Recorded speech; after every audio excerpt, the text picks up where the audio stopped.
warahmatullahi wabarakatuh. Waalaikumsalam warahmatullahi wabarakatuh. Baik Pak, tadi saya selaku pengampu mata kuliah kewarganegaraan ya, di Poltekkes ya, Politeknik Kesehatan Kemenkes Gorontalo. Ya. Jadi saya akan berikan materi ya terkait dengan mata kuliah kewarganegaraan, dan itu ada sekitar 9 judul ya, 9 bab. Yang pertama terkait dengan bagaimana hakikat pendidikan kewarganegaraan dalam mengembangkan kemampuan sarjana atau profesional ya. Di sini ada pokok bahasa ada 5. Kemudian bagian 2 itu bagaimana esensi dan urgensi identitas nasional sebagai salah satu determinan pembangunan bangsa dan rakyat. Itu juga ada pokok bahasa ada 5 ya. Kemudian yang bagian 3, bagaimana urgensi integritas nasional sebagai salah satu parameter persatuan dan kesatuan bangsa. Itu juga ada 5 pokok bahasa ya. Kemudian bagian 6 ya. Bagaimana nilai dan norma konstitusional Undang-Undang Dasar Negara Republik Indonesia 1945 dan konstitusional ketentuan perundang-undangan di bawah Undang-Undang Dasar. Itu juga ada 5 ya pokok bahasa. Bagian 5 ya, bagaimana harmoni kewajiban dan hak negara dan warga negara dalam demokrasi yang bersumber pada kedaulatan rakyat dan musyawarah untuk mufakat. Ini juga ada 5 pokok bahasa. Kemudian yang bagian 6, bagaimana hakikat instrumentasi dan praksis demokrasi Indonesia dan berlandaskan Pancasila dan Undang-Undang Dasar Negara Republik Indonesia 1945. Ini juga ada 5 ya pokok bahasa. Dan yang ke-7 ya, bagaimana dinamika historis, konstitusional, sosial, politik, kultural, serta konteks kontemporer penegakan hukum yang berkeadilan. Ini juga ada 5 ya, ada 5 pokok bahasa. Dan yang bagian 8 ya, bagaimana dinamika historis dan urgensi wawasan Nusantara sebagai konsepsi dan pandangan kolektif kewarganegaraan kebangsaan Indonesia dalam konteks pergaulan dunia. Ini juga ada 5 pokok bahasa ya. Dan yang ke-9 ya, yang terakhir ini pokok terakhir terkait dengan bagaimana urgensi dan tantangan ketahanan nasional dan bela negara bagi Indonesia dalam membangun komitmen kolektif kebangsaan. Ini juga ada 5 pokok bahasa ya. Dan ini akan kalian sampaikan atau presentasikan di dalam mata kuliah ini ya, mata kuliah kewarganegaraan untuk semester ini ya. Bisa dipahami ini? Ya. Sekian, terima kasih. Assalamualaikum warahmatullahi wabarakatuh. Waalaikumsalam warahmatullahi wabarakatuh. Assalamualaikum warahmatullahi wabarakatuh. Saya Kamila Nur Fatimah dengan NIM 7514412557. Saya akan menyampaikan materi kewarganegaraan yang diampu oleh Bapak Saleh Al-Hamid. Saya akan menyampaikan materi kami dari kelompok 4 tentang bagaimana nilai dan norma konstitusional UUD NRI 1945 dan konstitusionalitas ketentuan perundang-undangan di bawah UUD. Saya akan menyampaikan materi bagian A, yaitu menelusuri konsep dan urgensi konstitusi dalam kehidupan berbangsa dan bernegara. Nah, jadi selanjutnya saya akan menjelaskan yang bagian A. Jadi yang bagian A itu menelusuri konsep dan urgensi konstitusi dalam kehidupan berbangsa dan negara. Nah, istilah konstitusi itu dikenal dalam sejumlah bahasa, misalnya dalam bahasa Prancis dikenal dengan istilah constituere, atau dalam bahasa Latin atau Italia digunakan istilah constitutio. Dalam bahasa Inggris digunakan istilah constitution. Nah, dalam bahasa Belanda digunakan istilah constitu. Dalam bahasa Jerman dikenal dengan istilah Verfassung. Nah, ini tuh berarti pembentukan yang dimaksud dengan membentuk di sini adalah membentuk suatu negara. Konstitusi ini mengandung permulaan dari segala peraturan mengenai suatu negara, atau dengan kata lain bahwa konstitusi mengandung permulaan dari segala peraturan mengenai negara, pembentukan suatu negara, atau menyusun dan menyatakan suatu negara. Assalamualaikum warahmatullahi wabarakatuh. Saya Pratwi Emanuel dengan NIM 75144129 dari kelas 1 di Poltekkes Gorontalo akan menyampaikan materi mata kuliah kewarganegaraan yang diampu oleh Bapak Saleh Al-Hamid SIPMA. Saya akan menyampaikan materi dari kelompok 4 tentang bagaimana norma dan konstitusional UUD NRI 1945 dan konstitusionalitas ketentuan perundang-undangan di bawah UUD. Saya akan menyampaikan materi bagian B, yaitu perlunya konstitusi dalam kehidupan berbangsa negara Indonesia. Sekian, terima kasih. Wassalamualaikum warahmatullahi wabarakatuh. Bagian B, yaitu perlunya konstitusi dalam kehidupan berbangsa dan bernegara. Konstitusi merupakan aturan dasar yang mengatur penyelenggaraan negara dan kehidupan berbangsa.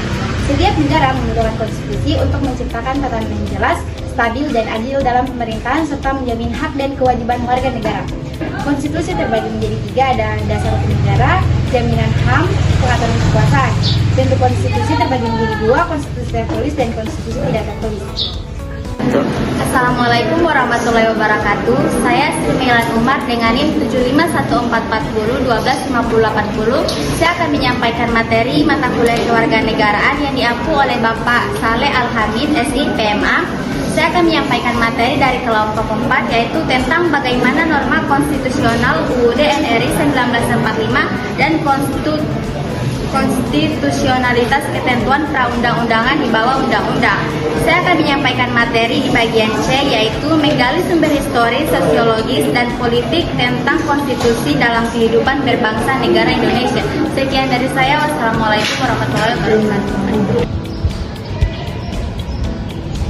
Selanjutnya ada bagian C, yaitu menggali sumber historis, sosiologis, dan politik tentang konstitusi dalam kehidupan berbangsa negara Indonesia. Yaitu konstitusi mempunyai materi muatan tentang organisasi negara, HAM, prosedur mengubah undang-undang dasar, kadang-kadang berisi larangan untuk mengubah sifat tertentu dari undang-undang, cita-cita rakyat, dan asas-asas ideologi negara. Yang pertama ada organisasi negara, yaitu ada konstitusi mengatur struktur seperti fungsi lembaga-lembaga negara Indonesia. Yang kedua ada hak asasi manusia atau yang lebih dikenal dengan HAM, yaitu ada konstitusi menjamin hak-hak dasar warga negara dan menjamin seperti hak atas kehidupan, hak atas kesetaraan dan keadilan, dan yang terakhir hak atas kebebasan. Dan yang ketiga ada prosedur mengubah undang-undang dasar, yaitu yang pertama ada konstitusi mengubah tata cara mengubah undang-undang menjadi seperti usul perubahan undang-undang dapat diajukan oleh DPR, Presiden, 1 atau 3 anggota MPR. Yang terakhir yaitu ada perubahan undang-undang harus disetujui oleh 2 atau 3 anggota MPR. Dan yang keempat yaitu ada larangan mengubah sifat tertentu undang-undang dasar, yaitu konstitusi tentang kadang-kadang melarang perubahan pada sifat tertentu, seperti bentuk negara, sistem pemerintahan, dan yang terakhir ada ideologi negara.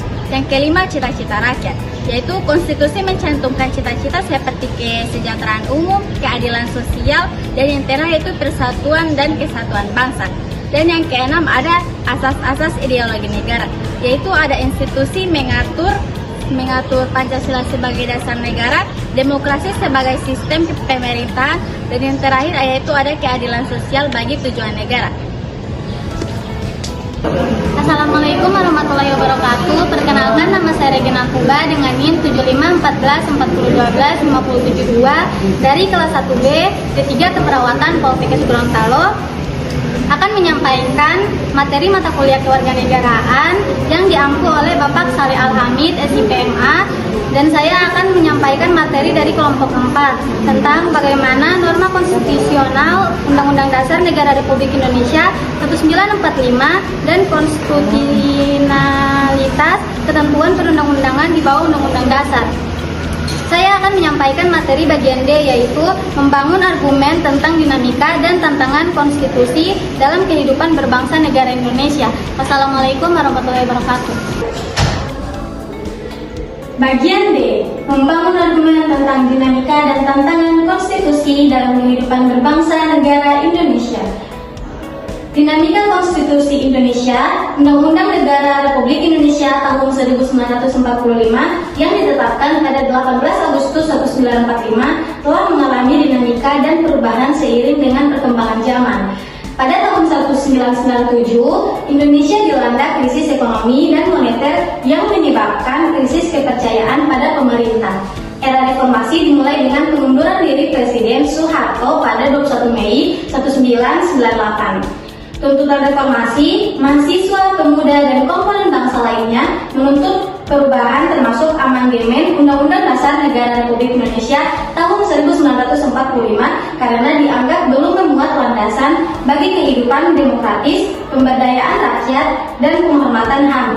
Perubahan Undang-Undang Dasar Negara Republik Indonesia 1945, MPR melakukan perubahan Undang-Undang Dasar Negara Republik Indonesia tahun 1945 secara bertahap dan sistematis dalam 4 kali perubahan, dari 1999 sampai 2002. Perubahan ini merupakan perwujudan dari tuntutan reformasi dan sejalan dengan pemikiran pendiri bangsa Indonesia. Assalamualaikum warahmatullahi wabarakatuh. Perkenalkan, nama saya Muhammad Rafli Muliling dengan NIM 7514 4012 562, kelas 1B D3 Keperawatan Poltekkes Gorontalo. Saya akan menyampaikan materi mata kuliah kewarganegaraan yang diampu oleh Bapak Saleh Al-Hamid, SIP MA. Saya akan menyampaikan materi kami dari kelompok 4 tentang bagaimana norma konstitusional Undang-Undang Dasar Negara Republik Indonesia 1945 dan konstitusionalitas ketentuan perundang-undangan di bawah Undang-Undang Dasar.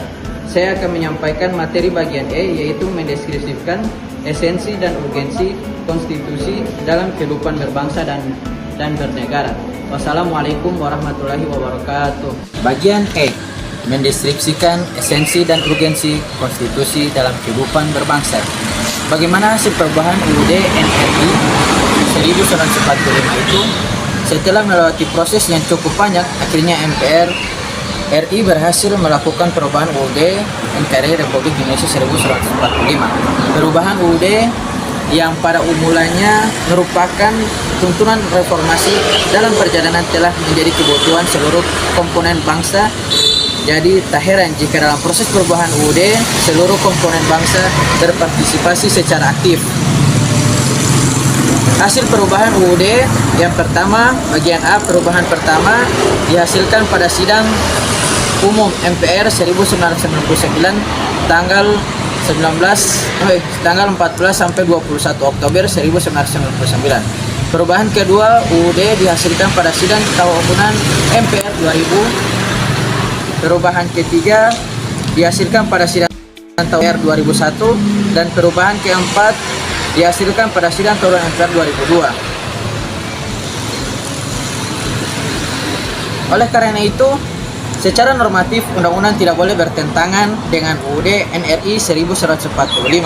Maka jika ditemukan suatu norma dalam Undang-Undang Dasar bertentangan dengan UUD NRI 1945, dapat melahirkan persoalan konstitusionalitas undang-undang tersebut terhadap UUD NRI 1945. Dalam sistem hukum di Indonesia, lembaga negara berwenang menguji konstitusionalitas undang-undang terhadap UUD Negara Republik Indonesia 1945 adalah Mahkamah Konstitusi. Sekian bagian E dari saya. Wassalamualaikum warahmatullahi wabarakatuh.